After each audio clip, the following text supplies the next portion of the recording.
Hello दोस्तों, अब आपको इस चैनल पर बिहार बोर्ड में जितने क्लास 10th और 12 में जितने भी ग्रामर के टॉपिक्स हैं सभी आपको इस चैनल पर पूरे कराए जाएंगे। आप प्लीज़ चैनल को सब्सक्राइब करें, वीडियो को लाइक और शेयर करें। तो ये वीडियो जो है आर्टिकल पर है। आर्टिकल्स पर एक वीडियो पहली पार्ट बनाई जा चुकी है, ये उसका दूसरा पार्ट है। तो using indefinite article A N हम पहले ही जान चुके हैं कि ए और एन इंडेफिनिट आर्टिकल है। तो पहले यह बताया जा चुका है कि ए एन को इंडेफिनिट आर्टिकल्स कहा जाता है। इनको प्रयोग करने के रूल्स इस प्रकार हैं। तो फर्स्ट देखिए, ए एन का प्रयोग सिंगुलर काउंटेबल नाउन के पहले किया जाता है, यानी नाउन काउंटेबल नाउन यानी जिसको हम काउंट कर सके। ऐसा विशेषकर तब होता है जबकि सिंगुलर काउंटेबल नाउन का प्रयोग पहली बार किया जा रहा हो। सिंगुलर का अर्थ एक वचन है और काउंटेबल का अर्थ जिसे गिना ना जा सके। तो example a book, a tree, a chair, an apple, an orange etc। और ए का प्रयोग आगे देखिए, ए का प्रयोग उन शब्दों के पहले किया जाता है जो बोलते समय कॉन्सोनेंट यानी व्यंजन से प्रारंभ होते हैं। यहाँ पे प्रोनाउंसिएशन की बात की जा रही है कि जिन शब्दों के पहले कॉन्सोनेंट जो बोलते समय व्यंजन से प्रारंभ होते हैं, कॉन्सोनेंट से प्रारंभ होते हैं, तो उनके पहले ए का प्रयोग किया जाता है। जैसे मैप, ये बोलते समय कॉन्सोनेंट का उच्चारण है तो a map, a girl, a woman, a day, a month, a hero etc। और अब देखिए इसमें इम्पॉर्टेंट क्या है कि कुछ शब्द वॉवेल यानी स्वर से प्रारंभ होते हैं किंतु बोलते समय उनकी आवाज़ कॉन्सोनेंट की तरह होती है। यानी कुछ शब्द स्वर से प्रारंभ तो होते हैं, वॉवेल होते हैं ए ई आई ओ यू, लेकिन जब आप उनका उच्चारण करेंगे तो वो कॉन्सोनेंट की तरह होती है। तो वहाँ भी उन शब्दों के पहले ए का प्रयोग करना चाहिए हमें। अब एग्जाम्पल देखिए, अ यूनिफॉर्म, यू है यहाँ पे तो ए लगाया गया है। अ यूनिवर्सिटी तो a, a unit, a European, a useful book etc। अब देखिए यहाँ पे ए का प्रयोग क्यों किया गया है, एन का प्रयोग क्यों नहीं किया गया है।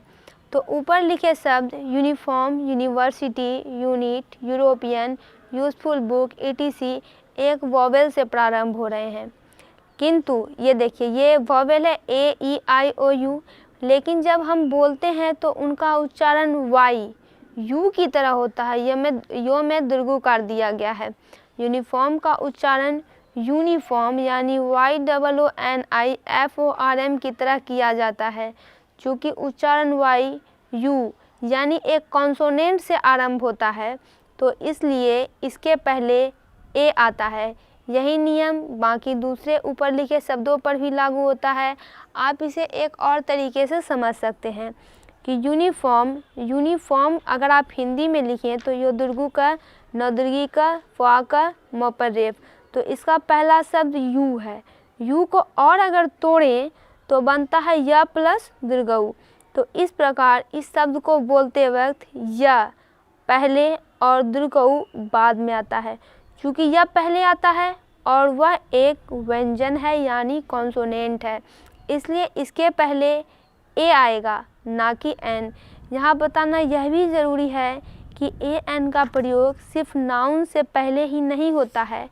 यदि नाउन के पहले, जो कि हम पिछले पार्ट में पढ़ चुके हैं, अगर नाउन के पहले ऑब्जेक्टिव लगा हो तो ए एन का प्रयोग एडजेक्टिव के उच्चारण के अनुसार हो जाएगा। यानी वाक्य में जो एडजेक्टिव जो विशेषण मौजूद रहता है उसके अनुसार हो जाएगा। फॉर एग्जाम्पल, अब एग्जाम्पल देखिए, यहाँ पे है अ फ्रेंड तो ये है नाउन, यहाँ पे आ गया फेथफुल फ्रेंड तो ये एडजेक्टिव के हिसाब से ये लग गया ए हो। फेथफुल है एडजेक्टिव यानी वफादार, फ्रेंड है नाउन।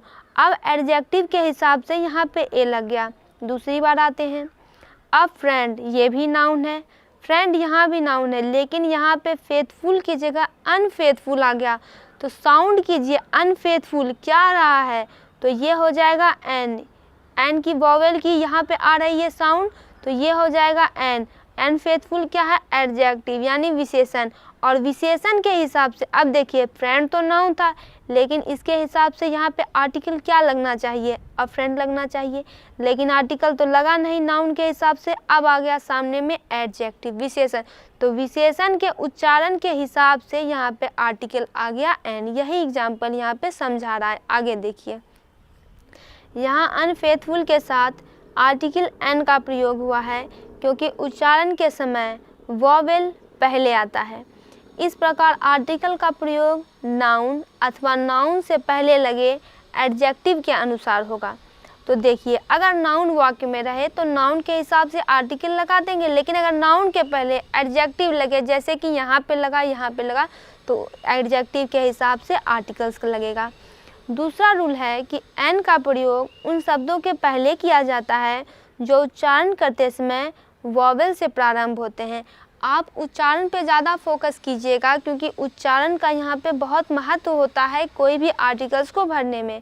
फॉर एग्जांपल, ऑरेंज है तो आगे में आया एन, एप्पल है तो आगे में आया an, egg an, eye an, etc, और भी बहुत सारे एग्जाम्पल्स होंगे।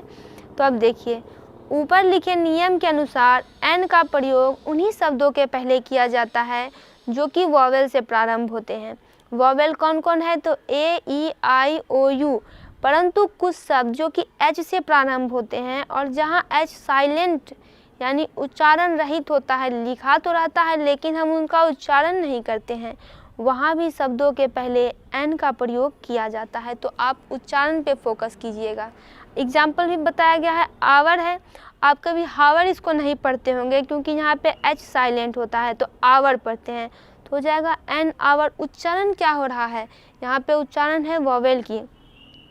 N honest man, an honest man पढ़ना गलत है, एन हॉनरेबल मैन गलत है, an honourable man, an hour, तो यहाँ पे ईटीसी।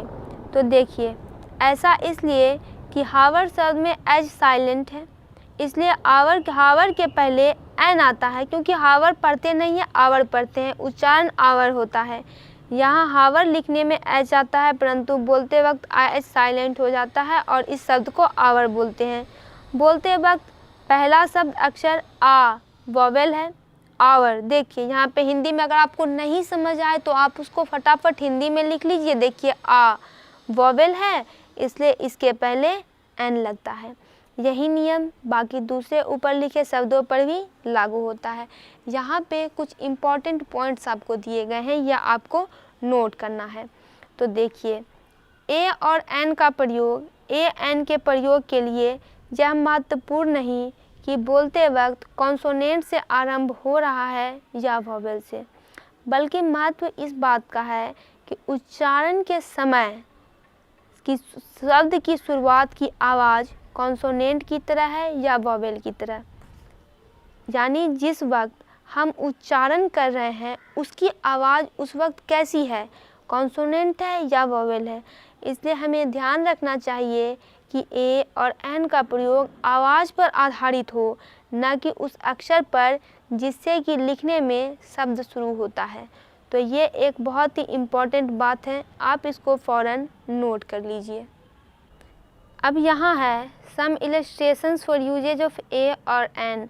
ए और एन के कुछ और यूजेस के हमें बारे में बताया जा रहा है।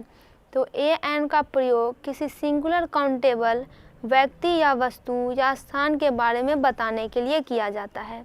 तो देखिए, एग्जाम्पल्स है, जयपुर ये फेमस सिटी इन राजस्थान, यानी जयपुर राजस्थान का एक प्रसिद्ध शहर है। Singular countable noun A N का यहाँ पे ए का प्रयोग हुआ है। तो आप लोग जान गए होंगे क्यों हुआ है, क्योंकि जयपुर देखिए यहाँ पे स्थान का नाम है, सिंगुलर भी है, काउंटेबल भी है, तो ए का प्रयोग यहाँ पे हो गया। दूसरा है Sachin Tendulkar is a popular person. तो सचिन तेंदुलकर एक प्रसिद्ध व्यक्ति है, तो सिंगुलर है, काउंटेबल है, तो आर्टिकल ए का प्रयोग यहाँ पे हो गया। Earth is a planet. तो अर्थ जो है एक ही है, सिंगुलर है, काउंटेबल है और एक प्लैनेट है, तो यहाँ पे भी आर्टिकल ए का यूज हो गया। An elephant is a big animal, तो एलिफेंट के आगे एन क्यों लगा ये आप लोग पहले ही जानते हैं। इज़ ए बिग एनिमल यानी कि हाथी जो है एक बड़ा जानवर होता है, एक बड़ा जानवर है। अब देखिए ए एन का एक और प्रयोग है कि ए एन का प्रयोग किसी प्रकार के प्रोफेशन का वर्णन करने के लिए भी किया जा सकता है। प्रोफेशन यानी पेशा। इसके एग्जाम्पल्स भी दिए गए हैं कि आई एम अ टीचर, यानी जब भी आप किसी प्रोफेशन की बात करेंगे तो आर्टिकल ए और एन पक्का लगेगा।